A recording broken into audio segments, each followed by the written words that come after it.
Hey guys, Professor Bill of Comic Book University and Peter Parker's Spectacular Spider-Man issue number 309.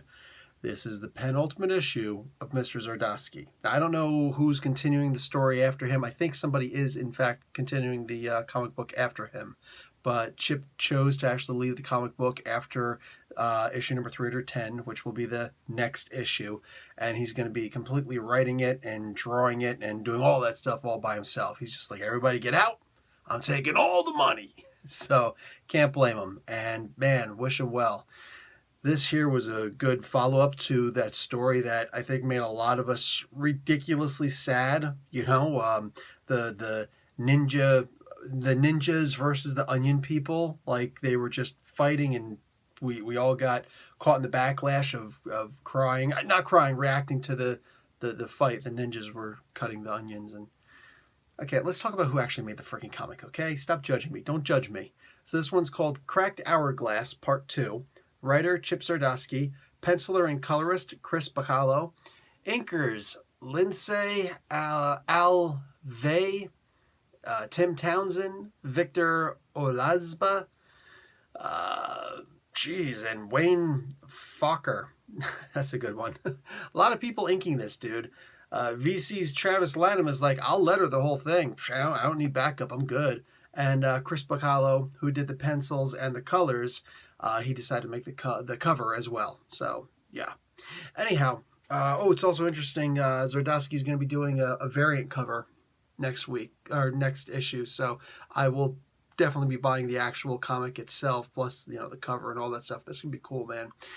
So basically, we figure out what exactly is happening, like who that other voice inside of the Sandman was. And Sandman goes through a bit of a change from this point. His physical body is, in fact, actually dead.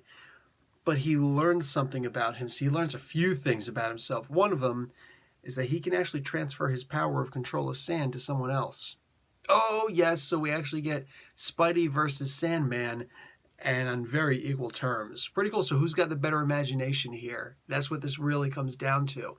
I liked this. This was a great concept. This was a great idea. A whole bunch of references to a bunch of other work. Zardosky got to incorporate his Marvel 2-in-1 story into this. Do it, brother. Do it.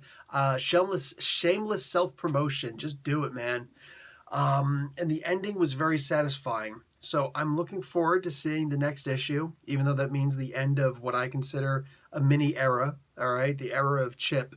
He will be doing more stuff in the future. He will still be working with comic books. I imagine something with Marvel. I don't think he's going anywhere from the Marvel 2-in-1. He's going to be holding on to that until Dan Slott is finished with Fantastic Four. And I'm positive he's jumping right on that. And God help anyone who gets in Chip's way. He's going to be like one of those ninjas, and everybody's going to look like an onion to him. So, yeah, I'm really looking forward to the next issue, because this ended really great. I'm just wondering how Chip's going to finish this. Do you guys remember my podcast issue, podcast number 82, where I had that interview with Donny Cates, and we were talking about when Cates was writing Doctor Strange, called up Chip, asking that question. All of a sudden, Chip is now writing in that Spider-Man story. I don't remember which Doctor Strange issue that was, but yeah, Chip actually doing that little story in there. It shows that the guy's just got the capability to jump anywhere, and he's like a chameleon. You never know he's going to jump out and just give you, keep your pimp hands strong, and then just run off. Yeah, this was fun. I definitely enjoyed this.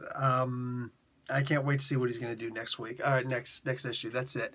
Yeah, purchase it literally, like the physical copy. Don't go digital like me this week. Just actually buy the physical copy. I get the feeling it's going to be really good.